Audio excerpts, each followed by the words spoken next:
जय सच्चिदानंद।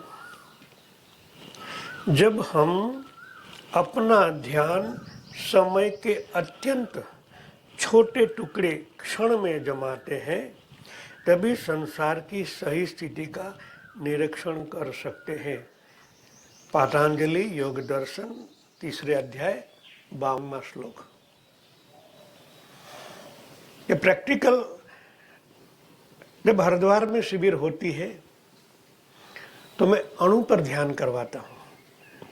ये प्रैक्टिकल शिविर हुई है हमारी। ये पिछली शिविर में 52 लोगों ने लाभ लिया। उनके अणु के भी नाभिक तक ये मन इतना सूक्ष्म है, वहां तक जा सकता है और एक अणु के अंदर पूरा ब्रह्मांड दिखाई देता है। ये प्रैक्टिकल हुआ है। तो आप इतने गहराई में जा सकते हो, तभी तो इन ब्रह्मांड की अनुभूति होती है।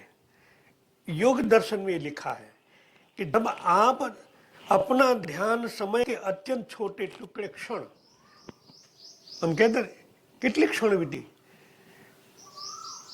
एक क्षण के भी एक टुकड़े पर जब ध्यान लगाते हो तो मन इतना उनसे भी सूक्ष्म में फाइनल हो गया। जो मन संसार में ले जाता कितना शक्तिशाली है, जब उनका ही उपयोग आप ध्यान में करते हो। क्षण के एक टुकड़े के अंदर उनका भी नाभिक होता है कि उनका नाभिक है परमाणु, और परमाणु से भी जब आप सूक्ष्म में जाते हो, जब न्यूटाणु यानी परमात्मा मिलते हैं। तो हमें यही अभ्यास करना है। सूक्ष्माति सूक्ष्म एक पकड़ो, उनके साथ जुड़ जाओ। थोड़ी देर में और भी उनसे गहरे में जा सकते हो।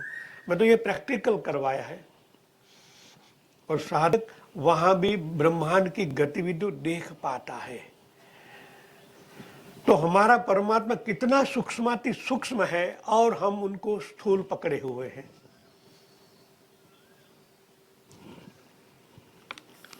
समय की भ्रांति मनुष्य के सामने आने वाली सभी वस्तुओं की सापेक्ष है।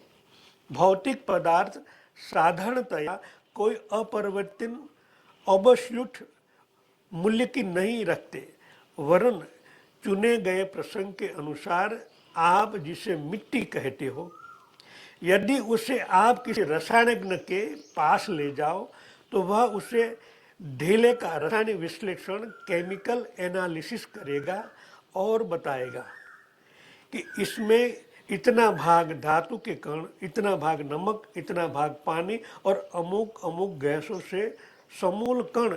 इस तरह हमें दिखाई देने वाले सभी भौतिक पदार्थ वैज्ञानिकों की दृष्टि से कार्बनिक, ऑर्गेनिक या अकार्बनिक, इनऑर्गेनिक कण मात्र है।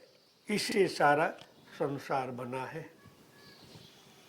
मिट्टी को तोड़ दो ना, तो उनके भी अणु मिलेंगे, और एक एक अणु में अलग अलग प्रकार के गैसों, अलग अलग प्रकार के पदार्थ जो हमारे शरीर में जरूरियात सप्त साध धातु की बात करते हैं, तो इसमें अंदर है।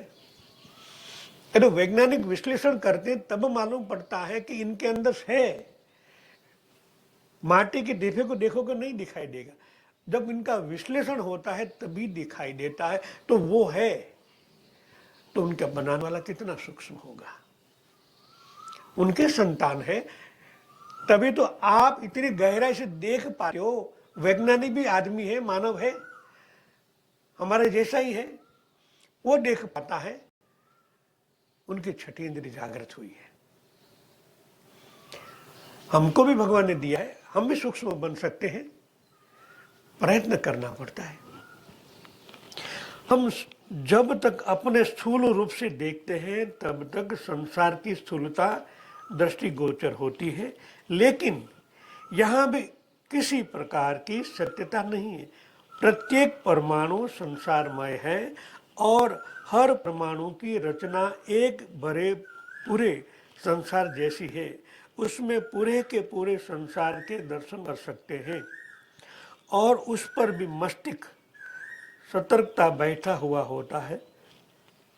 वैज्ञानिक पद्धति से विश्लेषण करने से पता चलता है कि परमाणु भी अंतिम सत्य नहीं है।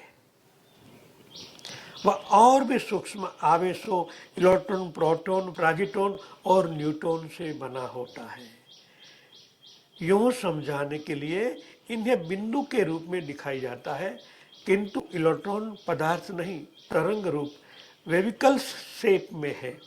अर्थात हम जिन पदार्थों को देख रहे हैं, यदि अपने देखने की स्थूलता हटा दें और केवल मस्तिष्क से हटा दें तो वह एक तरंग के अतिरिक्त और कुछ नहीं है।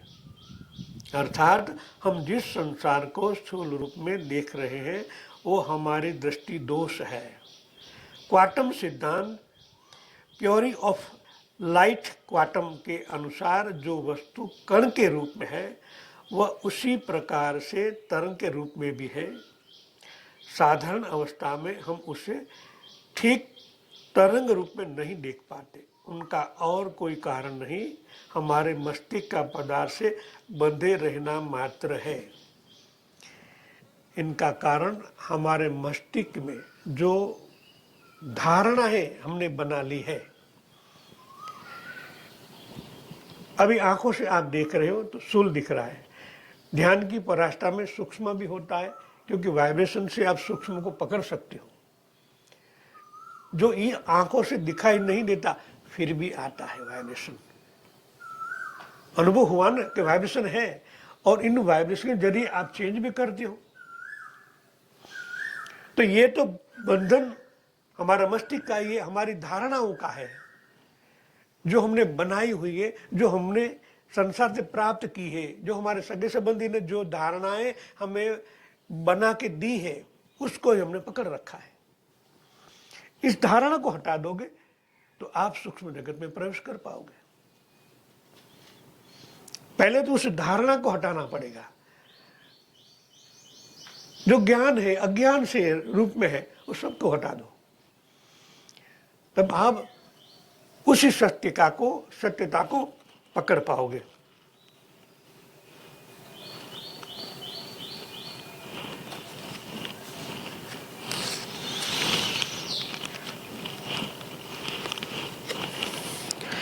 संसार परमाणुमय है।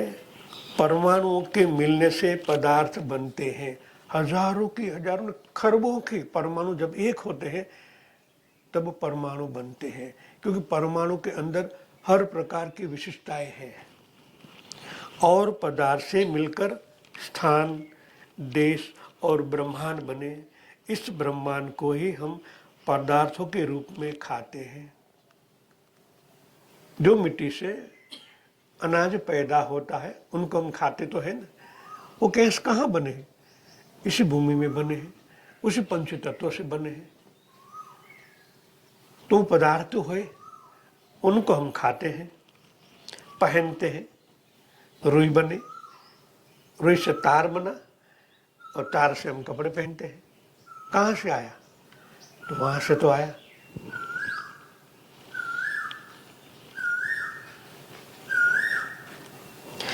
उसी में रहते हैं। पंच तत्वों से बना ये हमारा मकान, तो उसी में तो हम रहते हैं।